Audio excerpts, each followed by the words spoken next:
Hello, everyone. Welcome to Development Palates. I am Aaron Loomis. With me today is Jiunn and John McTavish. How you guys doing? Pretty good. I'm excited for our show tonight after the recaps. It will be many, many weeks in the future, so people will be confused. But to me, it's now, and Yes, that's all I care about. I'm excited for many, many drams of whiskey that'll be coming shortly. that's right. So today we are talking about the Cuban Cigar Factory Manolo Quesada Robusto. Cigar is 5-inch by 50 ring gauge. Comes out of the Quesada factory in the Dominican Republic. Wrapper is Ecuadorian Habano. Binder's from Ecuador. Filler is from Nicaragua and the Dominican Republic. Price point is $12.99, and the cigar was released in October of 2019. So with all that out of the way, June, what was your overall experience like with this cigar? Overall experience, I thought I rated it average, but quite frankly, I'm a bit let down. This on paper sounds quite promising, right? So you got like Ventura, and then they're collaborating with Manolo Quesada. So I was excited to smoke it because it sounds like an interesting collab. So, but this is an example where one flavor note could drastically alter the entire profile in a worse way. So what I mean by that is there's this note that I'm incredibly sensitive to. This is like sometimes when you have a cigar, perhaps it could be associated with a cigar that's like kind of got too much age with it, so kind of starts kind of tasting like burning paper, cardboard kind of a thing.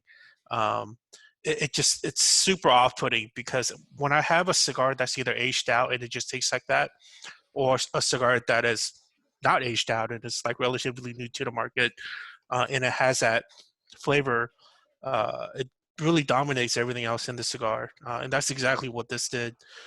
Because without that cardboard note, I really like the other flavors that it put out, but the cardboard note really ruined it for me. I was able to smoke just one of this, so I didn't really get much in terms of like consistency test. So maybe if I smoke more, I would have a better, uh, a different feel to it. But just based on this, like I really don't have any interest in probably revisiting it. How about you, John? What were your overall thoughts? I think June really summed it up when he said that the experience was average, but he was disappointed. I think for some of our audience members who may be not aware, Manolo Quesada is kind of a legendary figure in the cigar industry. I mean, he's one of what 5 or 6 guys who you'd say is truly a tobacco legend. So whether it's good or bad, when I see his name in a cigar, my expectations do go up. I'm expecting a very good experience, and this was, a pretty paint by numbers average experience. It wasn't bad, but when you set that bar, unfortunately, you have to kind of stand up to it. I mean, the first third was good. I thought it had some interesting flavors, some graham cracker. I didn't get the burning paper that June was talking about, but I did get a lot of tannic cedar. And cedar, I'd say, was kind of the primary flavor profile driver from really about the end of the first third all the way through. Construction was good. Draw was a little on the tight side. I just noticed in my notes I marked it down as good, and it should be very good. Oh no, never mind. I just cut it off. Disregard. Everything's fine. So construction was good. It did crack, which was weird, but I assume it's because it's a show sample. There's something maybe happened there, but it kept tanking on like a champ. So anywho, that's all I gotta say. Aaron, what was your overall experience like? Yeah, for me, the cigar started with a average flavor profile. A stale cedar note, never really a good time. Chalkiness also put a bit of a damper on things. Final third dropped a bit more, kind of due to the char and the bitterness. As June mentioned and John mentioned, seeing the names on this cigar, you have kind of some high expectations. So I was really interested in smoking this, and curious to see what Ventura would do after they purchased this brand. But I have to say it was a bit of a disappointment, especially with Manolo's name on it.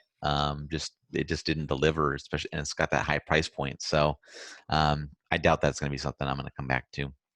So giving this score, start at the top with June at 6 even. John was next at 5.95, and I gave it a 5.30. So how'd that 6 even match up for you, June?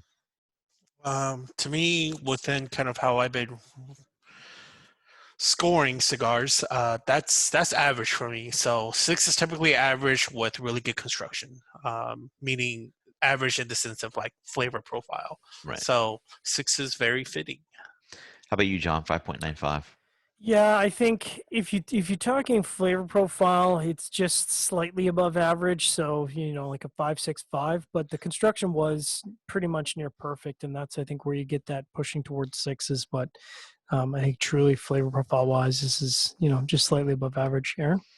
Yeah, my 5.3 matches up well. It was a slightly below average flavor profile. And as you guys had also had experience, it was really good construction. So that's what kind of kept it up, north of the number 5. So, um, there's a ton of cigars that have great construction that just have average or slightly below average flavor profiles, and just this kind of fits in that box. So, nothing to see here for me. Any other final thoughts from you guys on this one? I want to try. I think we've got one or two others in the series, so I am kind of curious to see how they perform, whether they perform better or similar. Yeah, there's the Benji Menendez that we also have, so I'll have to give that Yeah, one a if try. if the Benji Menendez is also average, that's going to be bad because Yeah. that's another person who's a legend in the cigar industry, and Yep. if you kind of mess up two legends, I'm just going to spend the next review just shaking my head for the entire review session. So. Yep. There you go. All right. If you're just catching this video on YouTube, be sure to subscribe to us. Also, check out the full written review on the website, developmentpalates.com. Follow us on all the social media channels, and you can catch all of our review recaps on podcasts, so iTunes, Google Play, and Podbean. Thank you for tuning in. We will catch you on the next one.